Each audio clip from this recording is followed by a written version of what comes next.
Ku ssaawa nga 2:30 ez'enkya ya leero, ebibanda bya firimu 2, ebibanda by'embaawo, ebbaala sako n'ennyumba ebadde eriraanyeewo mu tawuni kanso y'e Kayunga bikutte omuliro Gusanyizawo ebintu bya bukadde bwa nsimbi za Uganda nga wetutuukiddewo nga poliisi ezikiza omuliro tennatuukawo mu kifo kino era ng'omuliro gukyateta.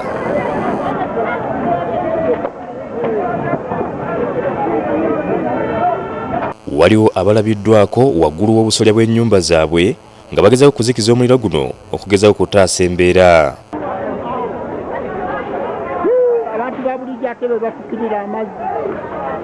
Abamu balabiseeko nga bagezaako kutaasa ebimu ku bintu mu mayumba gaabwe.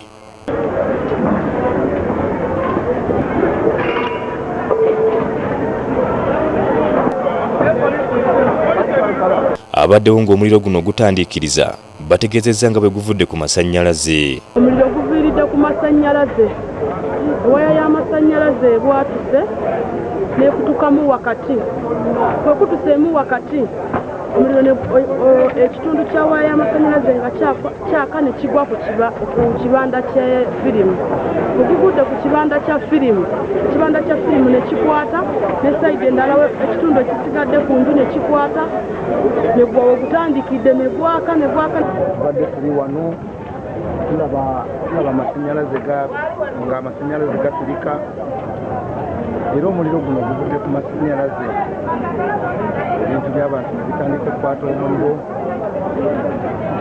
negubuka ne tulaba tugabe ki ekigenda mu maaso. Omuliro gugenze ne gukwata guvudde ku masannyalaze. Amasannyalaze gavudde ku kibanda ekya muzeyi mubuuke.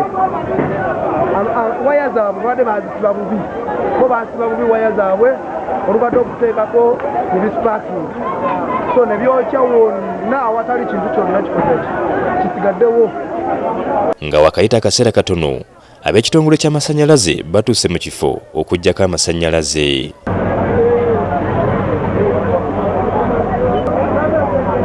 Oluvannyuma ne poliisi ezikiza omuliro etuuse mu kifo kino era bano balabiddwako nga bayambibwako abatuuze wabula ng'ekimotoka kyabwe tekiri mu mazzi gamala.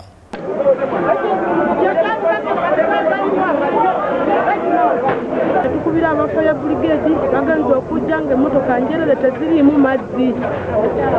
Emmotoka esoosezze teri mu mazzi, ey'okubiri ezze teziri mu mazzi. Ne tukubira tawuni kiraaka naye agenze otuukayo ng'emmotoka teziriimu mazzi. Batugamba bagenze kuleeta mazzi, bagenze okukomawo ng'ebintu bisinga bifudde biweddewo. Ebibanda bya firimu biweddewo, wabaddewo amabaala biweddewo, ebizinesi z'abantu ziweddewo, abantu abasinga bali mu looni. Tetumanyi oba umeme egenda tuliwirira etya oba gavumenti egenda tuyamba etya. Kanya babrigade Amaziga weddemu kati kwa baliwo nga abantu abezikiriza bagenze kweta kubera tagisaayo emmotoka ezimala basindikeyo okendala ezitutaasa mu Kayunga egenda kugwawo. Faruku Sekajja abadde nannyini kibanda kya firimu ekya Faruku Video Hall mu kiseera kino agamba nti tamanyi kyazzaako. Badde waka abankubira omuliro gukutte ekibanda nange okutuuka nga siyina wentandikira simanyi bakuvudde ku masannyalaze oba bakuvudde ku ki naye ng'ekintu kyonna kiweddewo, tivi zonna zisiridde, ezindaalo, ampulifaaya n'ebirala bingi, entebe nga 50 zonna zisibiridde mu kibanda. Abakiritwako ebintu byaffe tetuyina kyakutizibwa kusaba buyambi batuyambe. Era ffe abamu ku abo abafiiriddwa kyamazima kufiirwa nti omuliro gukutte ekitundu kyaffe naye nga tutegedde kwe guvudde waliwo waya y'amasannyalaze ekutta omuliro akati nekwasa mu mita akati mita omuliro ne gukwata awo ne gugenda mu bibaawo kubanga ebizimbe ebibaddewo bibadde bya bivaawo. Poliisi ekakasizza nti omuliro guno guvudde ku masannyalaze. We established after putting the fire, established the cause of the fire that it came as a result of short circuit which resulted from the meter box. So that was the cause of the fire upon establishment by the fire brigades after putting out the fire. Raymond Odong osiwa Kayunga CPS alabudde bannakayunga okukomya okwesaba kamyufu singa babeera baagala okuyingiza amasannyalaze mu mayumba gaabwe ne mu bizinensi zaabwe okwewala obubenje nga buno. We have people who comes and connect wire our houses. Some are not qualified. Others are learned on job. They just see a friend doing this and this, then tomorrow they also try.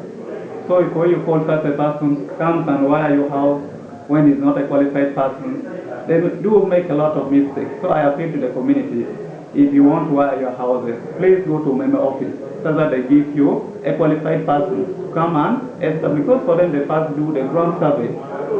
But this one whereby you hire them because they are trained on job, they have no certificate, and they just come and do anything. They do so they work. Even the materials they use sometimes they are very weak. Tutuukirira kwira ekitongole kya Bumeme e Kayunga mukyala Birungi Eseza wabula n'agaana okubaako kyayogera ku nsonga eno.